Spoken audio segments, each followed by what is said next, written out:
Hey, what's going on, you guys? We just had some new BF6 leaks come out that I wanted to go over. I'll put a link to the article in the description below so you guys can read through it as well, and I'll just cover the highlights here. Some of this is stuff we had kind of expected, like the game being set 10 to 15 years in the future. I think we all had kind of expected that it was going to be a modern game. Being in the future is a little surprising, being that it could be new technology, weapons that don't actually exist yet or maybe just in development. But let's get into the rest and talk about my thoughts on it and what I want to see and how I want to see it implemented.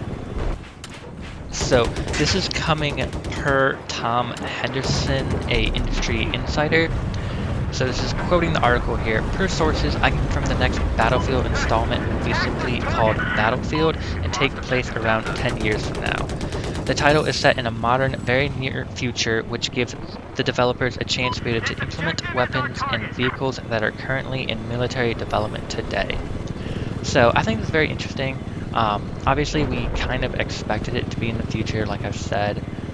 Being called just Battlefield, I mean, at this point, they're following the same naming scheme as Microsoft with their consoles. I mean, it's jumping all over the place, but that's kind of irrelevant. Being 10 years in the future, I think that's kind of interesting. It opens up, especially for vehicles, that they could, I guess gun attachments and such as well. They could open up a lot more variety on what they want to do. They're not going to be strictly stuck in reality. So we saw this in Final Stand a lot. They added rail guns and hovering tanks. They added a lot of stuff because they're taking creative liberties. So we could see a lot more of that in BF6 or just Battlefield. I guess they don't add the 6 to it. So that's an interesting note from the article. The next interesting thing of note in the article is, quote, multiplayer will feature bigger and better battles and is described as Battlefield 3 and 4 on steroids. He reported it would also keep its class system, but also include abilities similar to Call of Duty perks. I think that's kind of interesting. I'm not much of an interesting player. This channel has always been about vehicles. That's what I enjoy playing. But hearing that there's going to be perks, that gives me hope that there might be more vehicle customization as far as if you want something to make that heli or tank faster, handle better, or you want something to reload faster instead of having scanning abilities. Stuff like that. I think more customization in vehicles is sorely needed and could add a lot of variety. If they're doing perks for soldiers, I could see it definitely going into vehicles as well. The bigger and better maps, that was always kind of expected. I think I've heard 128 players. I've heard that in leaks. Don't know if that's going to be confirmed. It wasn't mentioned in this article.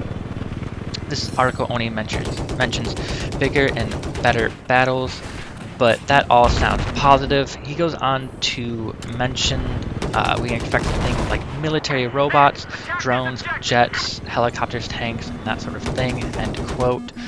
Obviously, the normal vehicles there, yeah, we all expect that in Battlefield games, but drones and military robots, that's definitely something that could be a little controversial, and I'm not really sure how I feel about them.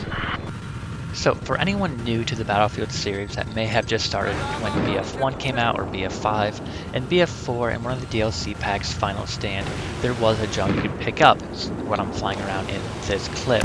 It wasn't particularly powerful, and it was just a limited pickup. It wasn't in a kit.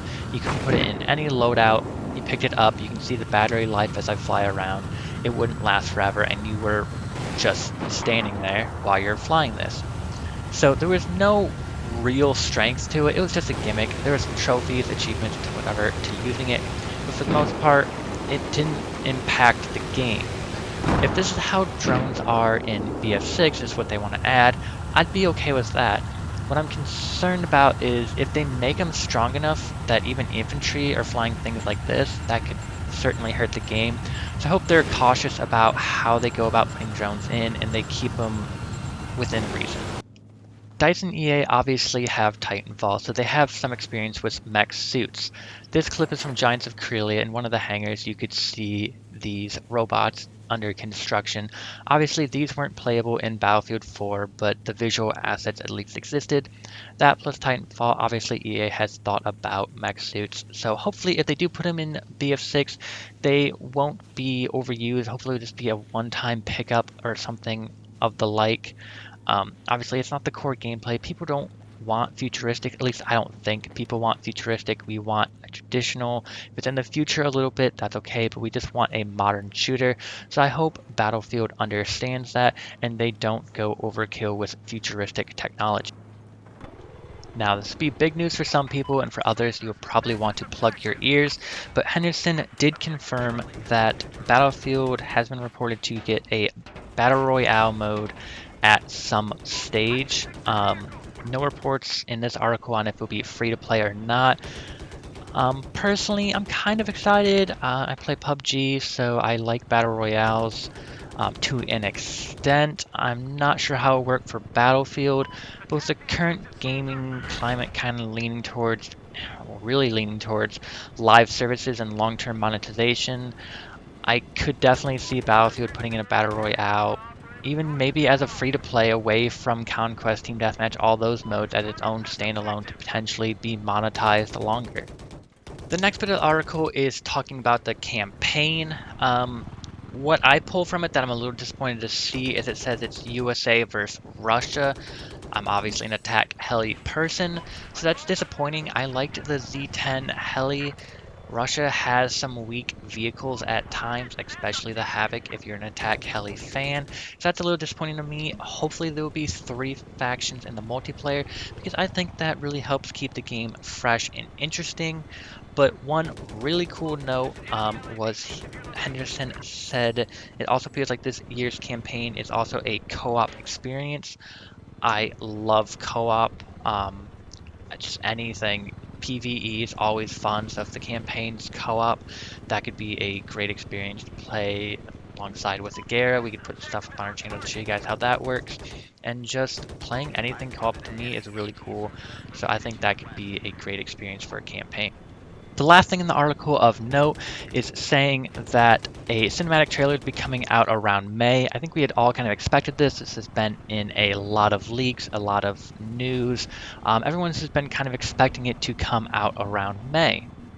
I have a ton more videos reflecting on BF4 and looking ahead to BF6 specifically for vehicles. So if that's what you're into, leave a comment down below on maybe something you want to see. I've written out a ton of scripts so far, just kind of working on those right now. They'll be put together with a little bit more polish than this. I just saw this article and I wanted to get this video out right away.